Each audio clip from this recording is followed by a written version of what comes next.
Esa mañana doblé las servilletas como siempre en triángulos perfectos, apiladas cerca de la caja. El restaurante olía a romero, y calor igual que cada fin de semana. Llegué temprano, preparé la primera cafetera, y coloqué los pequeños frascos de mermelada de durazno que Luis insistía en que hacían que el lugar se sintiera sofisticado. Él nunca estaba para los preparativos. Llegaba después del mediodía cuando las mesas estaban llenas y la luz era perfecta para su imagen cuidadosamente creada. Luis no me miró al entrar. No de inmediato. Revisó su celular, se ajustó las mangas e hizo ese gesto con la cabeza que siempre les dedicaba a los meseros. Antes era diferente. Cuando abrimos solía preguntarme qué pensaba de los especiales, qué había que mejorar. Ahora yo era parte del fondo. El bullicio del brunch era ensordecedor. Risas, tenedores, chocando aplausos por una canción de cumpleaños en la mesa 7. Estaba sirviendo café a una pareja joven cerca de la ventana cuando él se acercó por detrás y me tocó el hombro. Mamá dijo tan bajo que los clientes no lo escucharon, pero lo suficientemente alto para que los meseros cercanos sí ya no necesitas seguir haciendo esto. Parpadeé confundida. ¿Haciendo qué? Esto dijo señalando el salón. Trabajar en el piso. ¡No! No encaja con la imagen que queremos ahora. La cafetera tembló en mi mano. ¿Qué imagen es esa? Forzó una sonrisa, miró hacia la barra y dijo: moderna minimalista joven. Tú entiendes. Me quedé inmóvil. La pareja me agradeció por rellenarles el café y asentí apenas escuchándolos. Detrás de mí, el silencio se coló como aire frío. El personal bajó la mirada. Nadie habló. Dejé la cafetera en el mostrador. Mis manos se sentían extrañas, rígidas. No discutí. No lloré. Solo me quité el mandil y lo doblé despacio. En la parte trasera, la estación de preparación estaba llena de sartenes, que yo había sazonado, salsas que yo había probado. Pasé por todo eso, sin despedidas. Nadie me detuvo.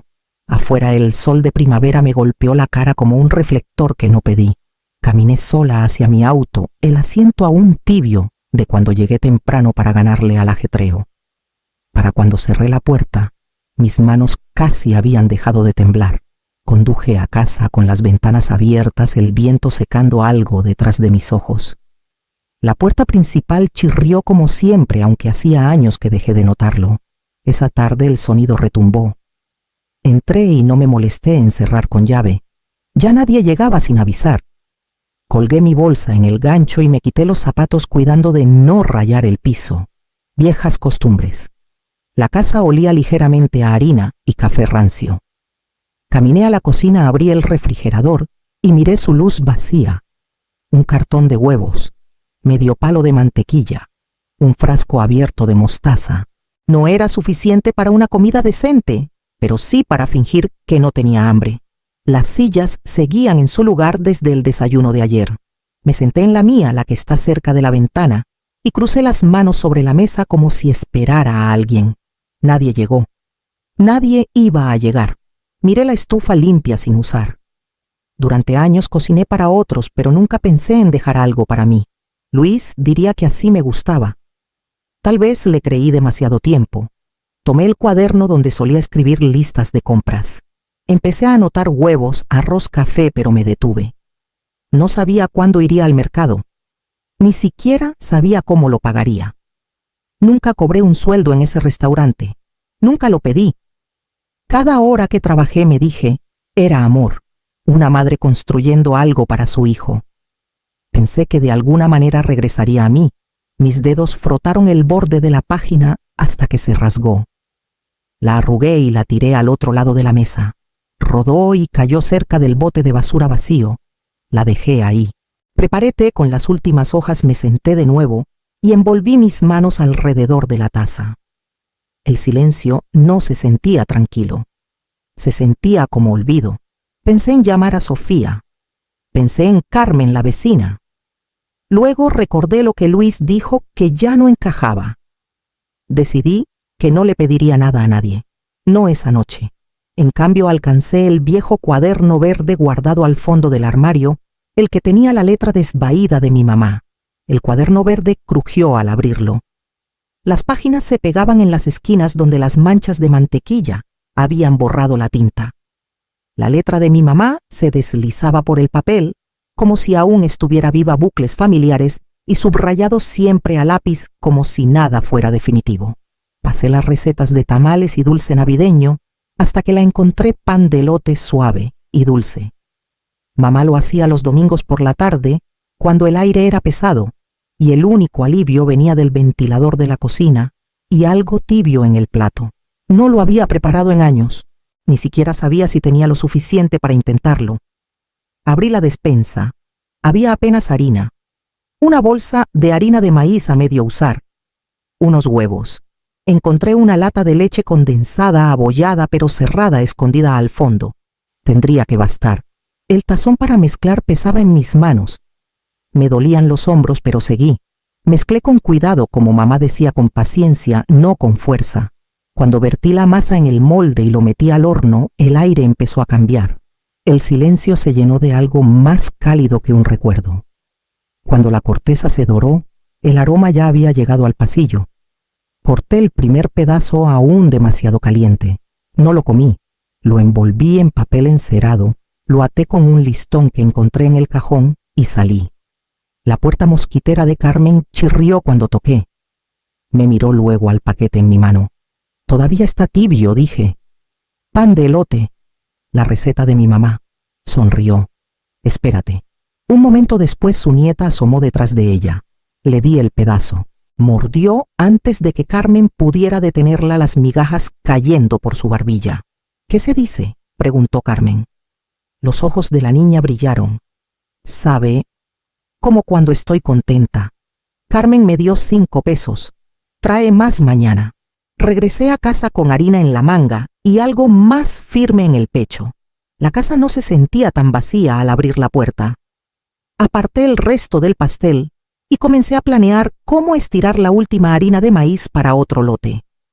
Volví a hornear a la mañana siguiente. La última cucharada de harina de maíz, medio palo de mantequilla y agua en lugar de leche. No era perfecto, pero subió igual. Lo corté en 8 pedazos, los envolví en papel y los coloqué con cuidado en una caja de cartón que encontré bajo el fregadero. Caminé puerta por puerta. La mayoría sonrió cortésmente, algunos dijeron que no, pero 3 compraron un pedazo. Suficiente para comprar más huevos, suficiente para intentarlo de nuevo. Seguí horneando. Un día pedí harina prestada a Carmen y se la pagué con pan al siguiente. La estufa estaba encendida de mañana a noche. Mis manos se acalambraban de tanto mezclar. Mis rodillas dolían de estar de pie. Pero los pedidos llegaban. No muchos, solo los suficientes para seguir adelante. Después de 2 semanas compré mi propio costal de harina. Después de 3 pagué la renta a tiempo. La gente empezó a pedir sabores. Podía agregar canela, hacer bandejas pequeñas para cumpleaños. Lo anoté todo en un cuaderno y aprendí a decir que no cuando no tenía con qué. Un sábado alguien tocó. Me limpié las manos en el mandil y abrí la puerta. Sofía estaba en el escalón con una bolsa de limones y cara de cansada. «No vine por pastel», dijo, «pero puedo ayudar si sigues horneando». Me hice a un lado. No hablo mucho, yo tampoco. Rallamos cáscara de limón, doblamos masa y lavamos tazones sin preguntarnos por qué había pasado tanto tiempo. Ella ató las cajas con cuidado. Le di un pedazo cuando terminamos y no dijo gracias, solo dio un mordisco y asintió. Esa noche durmió en el sofá cama del cuarto delantero. La escuché dar vueltas por horas, pero a la mañana siguiente ya estaba en la cocina antes de que abriera los ojos. La tetera silbaba y el aire olía a calor otra vez. Horneamos juntas hasta que se sintió familiar, como si nunca se hubiera ido. No pregunté cuánto planeaba quedarse. Solo le pasé el batidor y lo tomó sin necesitar instrucciones. Era justo después del atardecer cuando escuché el toque, 3 cortos, luego 2 rápidos, como si alguien dudara si quería ser oído. Sofía aún estaba repartiendo una bandeja a la sobrina de Carmen. Me limpié las manos y abrí la puerta esperando a un vecino o tal vez un cliente. En cambio era Luis. Se veía más delgado. pálido de una manera que no tenía que ver con la luz. Su ropa no le quedaba como antes y el cuello de su camisa estaba estirado como si hubiera dormido con ella más de una vez. No sonrió. Solo se quedó ahí sin nada en las manos, ni siquiera una bolsa. «Hola, mamá», dijo. No hablé. Mis dedos aún tenían harina y no quería que viera que temblaban. Miró más allá de mí, luego al suelo. No sabía a dónde más ir. Me hice a un lado. Se sentó en la mesa de la cocina como si aún fuera suya. Serví agua para té. No la tocó al principio, solo miró el vapor. «Perdí el restaurante», dijo después de un rato. Los inversionistas se retiraron. La renta se acumuló. Luego alguien presentó una queja sanitaria y todo se vino abajo. Me senté frente a él. «Sé que no lo merezco», añadió. «Solo necesito un lugar para respirar. Hasta podría ayudarte aquí si quieres». Señalé la taza. «Tómate tu té», me miró. No desafiante, no arrepentido, solo vacío. Tomó la taza con ambas manos como si pudiera romperse. No respondí a su oferta. No pregunté dónde había estado, ni por qué pensaba que esta casa aún era suya para entrar. Solo lo observé beber despacio con los hombros encorvados, como si el calor pudiera ablandar algo en él. Cuando terminó tomé la taza y la enjuagué. No preguntó dónde dormir. Abrí el closet del pasillo, saqué una cobija y la puse en el sofá sin decir nada. Apagué la luz de la cocina y lo dejé ahí acurrucado bajo mi techo silencioso como una sombra que no invité a regresar. Por la mañana encontré sus zapatos junto a la puerta y un leve aroma de su colonia aún cerca del fregadero. Todo empezó con un papel doblado que se deslizó de la bolsa de Luis cuando la dejó caer junto al sofá. Estaba barriendo cerca de la ventana cuando lo noté. Él aún dormía o fingía hacerlo acurrucado bajo la cobija como un niño sin lugar a dónde ir. Me agaché para recogerlo, planeando dejarlo a un lado, pero el papel era grueso, rígido, oficial. Mi nombre estaba en la parte superior, escrito a máquina. Luego firmado con una letra que parecía la mía, pero no lo era.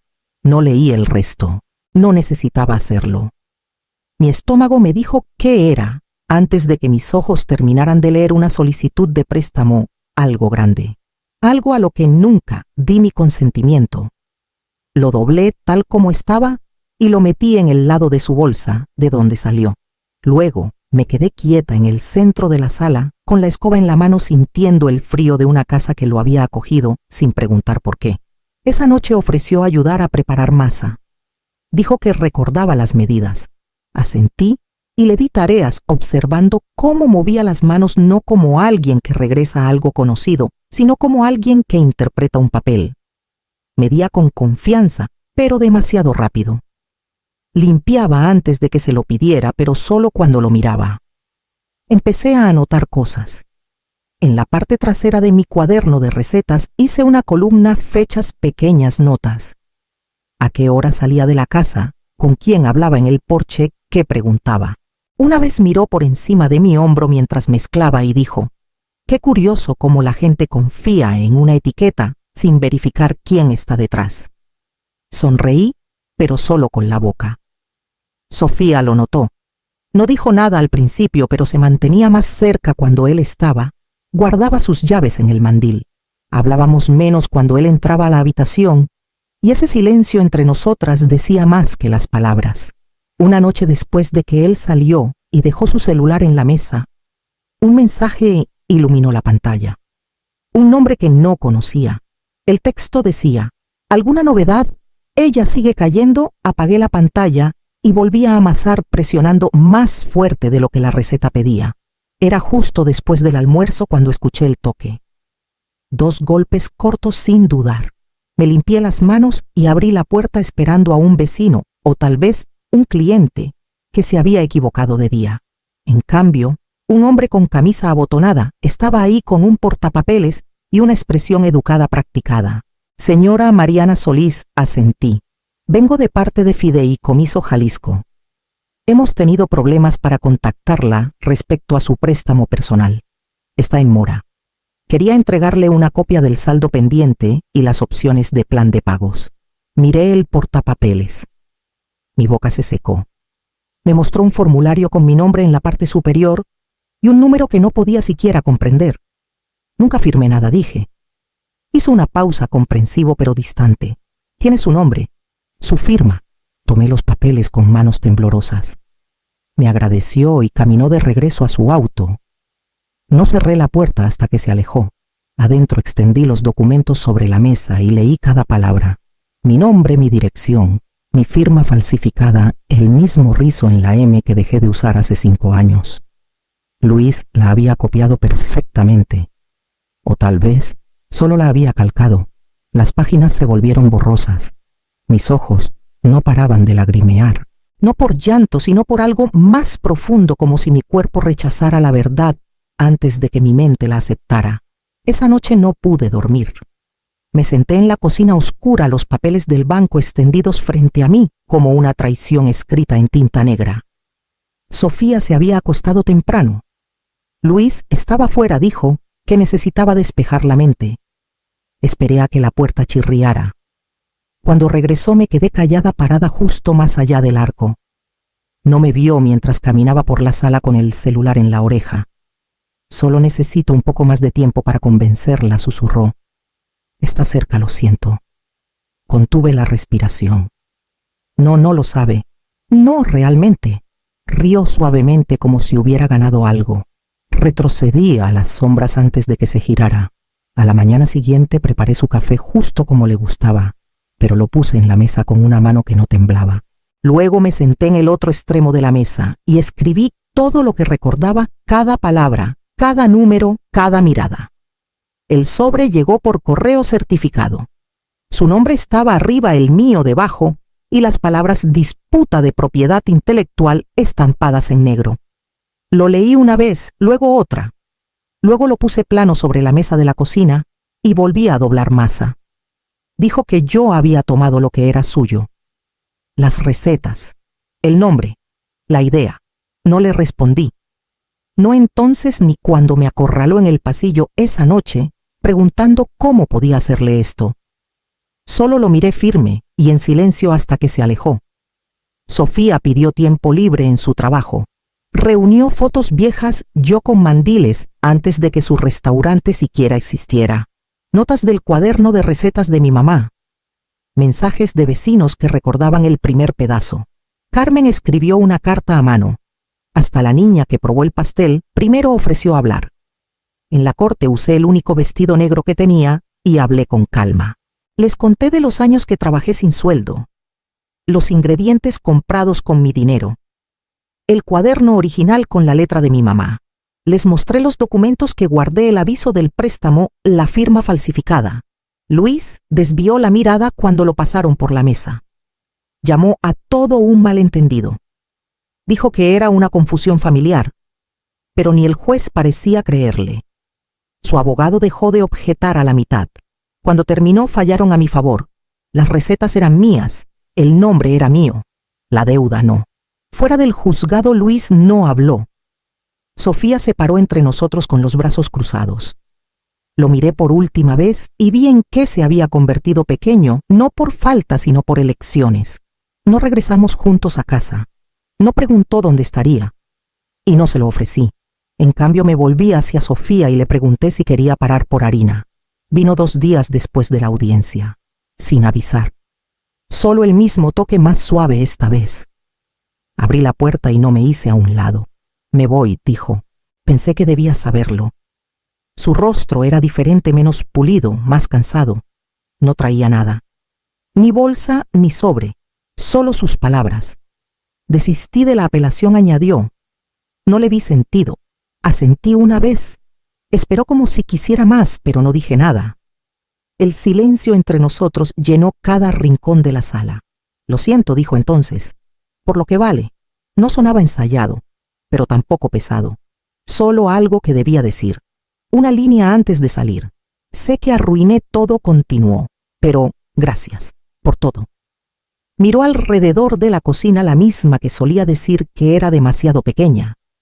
Luego sus ojos cayeron en la rejilla junto a la ventana donde 3 pasteles descansaban bajo un paño. Sonrió débil y vacío.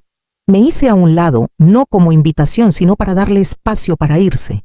Parecía querer decir más, pero su boca nunca se abrió. Pasó junto a mí, bajó los escalones y salió a la calle sin mirar atrás, sin maleta, sin abrazo, sin promesas. Me quedé en el umbral hasta que no lo vi más. Luego cerré la puerta suavemente y volví al mostrador donde el último lote aún necesitaba cortarse. Las mañanas volvieron a sentirse suaves. Despertaba antes del sol y escuchaba el zumbido tranquilo de la casa. El horno calentaba las paredes antes de que empezara el día, y el olor a maíz y canela se colaba por las cortinas como antes. Los pedidos llegaban uno por uno, luego dos. Carmen mandó a su prima. Una compañera de Sofía pidió una bandeja para un cumpleaños.